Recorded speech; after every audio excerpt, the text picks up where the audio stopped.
comecei a linkar, sabe? Tipo, peguei alguma coisinha assim do que eu pensava, mas ainda tava muito bagunçada a minha cabeça. Totalmente bagunçada.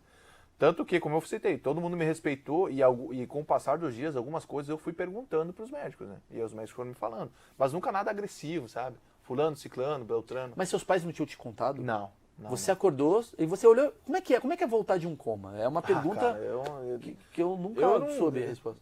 Eu sei de overdose, mas como eu não Mas como é que é voltar de um coma? Você tipo, Cara, eu não passava assim nada pela minha cabeça em relação a isso, cara. Quando eu abri meus olhos, eu vejo meus pais, minha esposa ali. E claro, a gente se emocionou bastante, a gente chorou. mas você tinha noção do que, tipo, eu estava em coma ou você, tipo. Não.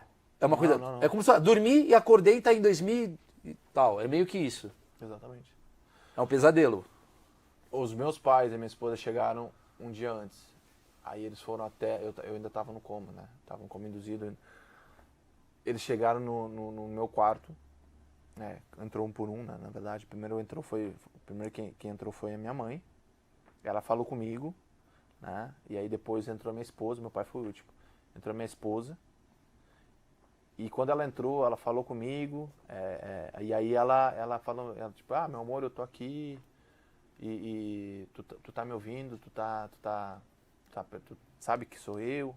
Aí ela conta que eu fazia que sim, tipo assim, deitado, com a cabeça assim, e eu tava chorando. Como era como induzido, só que eu não lembro disso, sabe? Tipo, em relação, tipo, eu não lembro, minha esposa tá conversando comigo, eu não consigo abrir meus olhos, sabe? O meu pai tava em coma, né? Meu pai pegou agora Covid, foi entubado. E é bizarro isso, porque meu pai saiu do coma. E ele saiu, ele tava cheio de remédio, igual você devia estar também, né? Sim, Porque demais. toma remédio, então você tá muito grog. E a primeira coisa que meu pai falou, juro por Deus, meu pai, tudo bem, eu mandei um vídeo pra ele e tal, pai, e ele perguntou como se nada tivesse acontecido, do tipo assim, Maurício, alguém ligou meu carro? Foi a primeira coisa que, tipo, ele tava preocupado se a bateria do carro tinha apagado. Porque na cabeça dele, tipo, dormi, acordei e não aconteceu nada. Teve algumas coisas que a gente delirava também, tipo. Eu falava pro meu pai, tipo, quando a minha esposa veio me cuidar, assim, meu pai ficava à noite, minha mãe e minha esposa ficavam de dia me cuidando, né? Cada um meio turno. E às vezes eu delirava, minha esposa fala que teve um dia que eu falei assim, deixa o neto um pouquinho pro lado de cada barreira, com umas coisas bem loucas, sabe? Não, e é verdade, o Alan, a esposa dele, conta a mesma coisa, sabe? De recolher roupa, não sei o que, pega as roupas do Foma, não sei o que, sabe? Umas coisas bem loucas. Caralho. O cara não deixa de ser goleiro no nada. O cara é goleiro no... Direita, barreira direita! Caralho, velho. Umas coisas, e os meninos também. E você não come induzido... Não. Depois, Desmamado, obviamente. Só que obviamente. dopado de remédio, né? Dopado é igual meu Exato. pai. Meu pai Exato. falando do negócio. Deixa eu... Aí eu falava pro meu pai, tipo, à noite, pai, tira essas pessoas que eu quero dormir, cara, fecha a porta. Nem tinha porta, era uma cortina, Sim, janela você fria, tá- né? você tá doidão. Exatamente, é. Pai, tira essas pessoas que eu quero dormir, não tinha ninguém lá, E... sabe? Então umas coisas... Isso é maravilhoso. O cara fez um jogo. Não, até porque sua cabeça estava muito focada, né? Porque, só pra contextualizar, vocês estavam indo pra uma final da Sul-Americana, né? Vocês iam fazer o jogo da vida de vocês. Então a cabeça de vocês estava muito naquilo. Então quando você acorda, isso é outra pergunta, você acorda, você entendeu que você saiu do coma. Bate na sua cabeça, mas e o jogo? A gente não vai jogar? Tem alguma coisa desse tipo? Ou esquece o futebol tudo? Cara, eu fui ligar o meu celular depois de quase um mês do acidente, assim. Isso foi muito importante pra mim, tá? Porque na queda do acidente o meu celular ficou intacto. Na verdade, ele entortou só essa partezinha aqui. E aí quando minha esposa pegou o celular, ele se desligou. Por falta de bateria, enfim. Como tava muitas mensagens pra lá e pra cá. E aí desligou. Daí minha esposa falou, tu quer que eu ligue o teu celular? Eu falei, não, deixa carregando aí. E aí, no momento certo, eu vou ligar. A TV eu não olhava também, TV. Então, cara, eu tava 200% focado naquele quarto. E mesmo, tipo, cara, mesmo não me vendo. Porque na minha cabeça, eu sempre achei que eu tava bem. Sempre achei que eu tava bem. Mas já sabendo que estava sem perna. Sabendo que eu tava sem perna. Só que sabendo que eu tinha perdido só o pé. Sim. Pela sensação fantasma, eu fui ver o nível de amputação aqui em São Paulo. Quando eu voltei para São Paulo para fazer a cirurgia da cervical. Quanto tempo depois? 15 dias.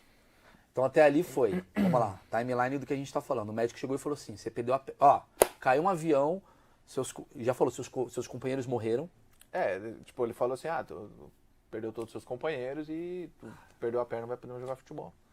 Tanto que até teve até algumas matérias que saíram que eu falei, que eu realmente falei, né, que eu preferia a minha vida do que a minha perna. né? Mas claro que naquele momento a minha cabeça tava totalmente, meu... Ele falou todos os companheiros? Ele falou assim? Ele falou assim, falou. Ah, daí tu achou que teus amigos que sobreviveram também estavam mortos. Cara, e eu não tinha notícia de ninguém, sabe?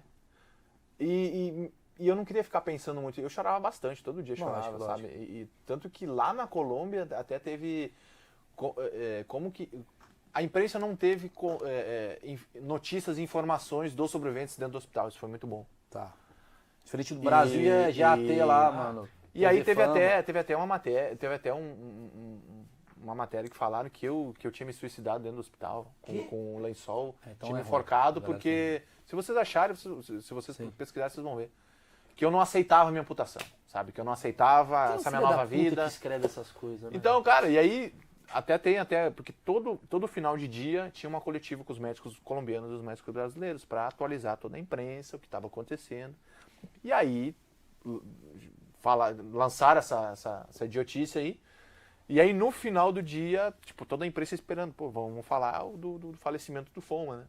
Aí os médicos falaram, não, ele tá super bem, assim, assado, né? Não aconteceu nada, não sei o que. Então teve esses lances, né? Outra coisa que, dentro desses 15 dias que eu estive na Colômbia, eu quase fui a óbito.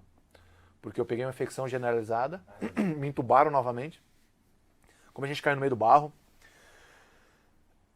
Eu tinha uma fratura exposta, muito comprometedora, e o meu coto, enfim, perdi minha perna lá. Então, quando a gente caiu no meio do barro, quando eu cheguei no hospital, eu fui pro centro cirúrgico, né, para fazer a lavagem do meu coto e do meu tornozelo. E aí grampearam o meu coto. Os médicos de lá grampearam o meu coto, ficou 3 dias grampeado, até a chegada dos médicos brasileiros junto com meus familiares.